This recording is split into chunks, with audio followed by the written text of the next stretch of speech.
Yeah, I just want to thank New Mexico State for playing in the game. And I want to thank all the fans that came out today and paid the money. All this will go to the hurricane relief and the victims. It's a cause that's dear to all of us. I don't think there's anybody in America that wasn't affected by the hurricanes the last couple months, myself included. So it was a special day for a special cause. I guess just early on, Coach, I know it seemed like you guys were kind of lacking energy. You brought the freshmen in, I guess. So what did Zaire, Jarrett, and kind of David really bring in there tomorrow? Yeah, first of all, about as bad a start as we could have had. But I think you give New Mexico State a lot of that credit. They played harder than us. They started the game better than us. So that was really disappointing. And that was probably the biggest negative from today's 40 minutes that we'll have to fix, go back and study it and fix. I did think our seniors did a great job of embracing it, hold each other accountable. There was no excuses. They were great teammates on the bench when the other guys came in and got us off to a better start with Culver and Z and Morrow and those guys. I thought that was a really, really good thing for us to see those guys come off the bench and get the game turned around for us. 10 turnovers, Coach. Can you talk about just how efficient you guys were, especially on offense? Yeah, I thought we had a lot of good individually ball handling. Thought we didn't over-dribble the ball today. And it's something that's pretty impressive because we have a lot of respect for New Mexico State. Any team coached by Chris Jans is going to play pressure defense. They're going to pressure the ball. They're going to deny. So really the 10 or less goal today against a Chris Jans coach team was good. I give the guys a lot of credit for that.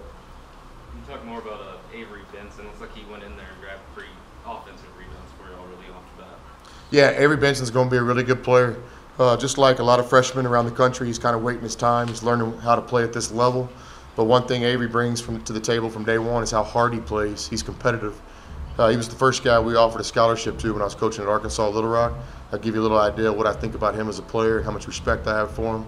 But good to see him get out there and make plays, but not surprising because that's how hard he plays every day in practice. That's his identity.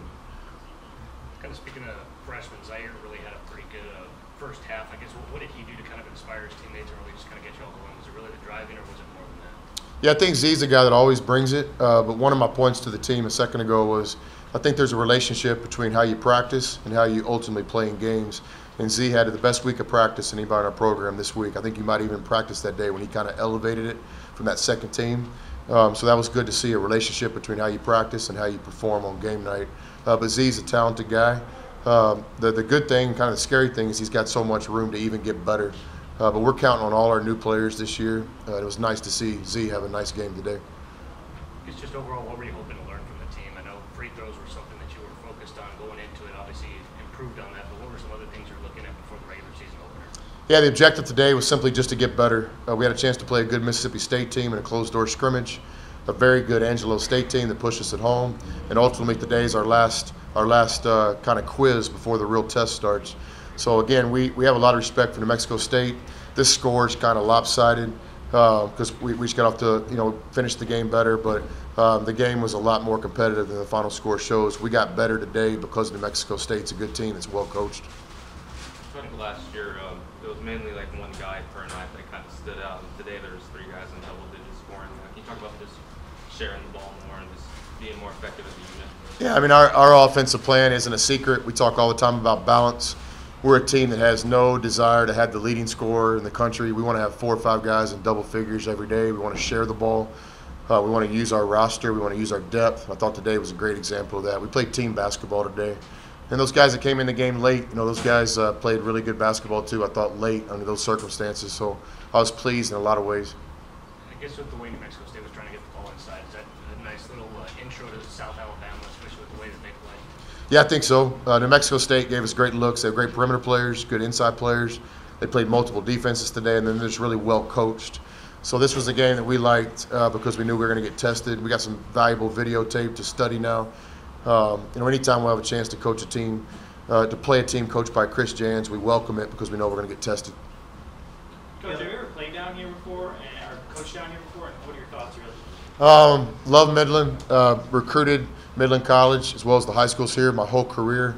Some of my best friends coach in the Whack Jack. I don't know if I've ever coached a game on this home floor. I was telling Chris Jans before the game, the last time I saw Chris coach a team in person, he was coaching, I think, a Howard College team here at Midland when I was an assistant for Coach Knight.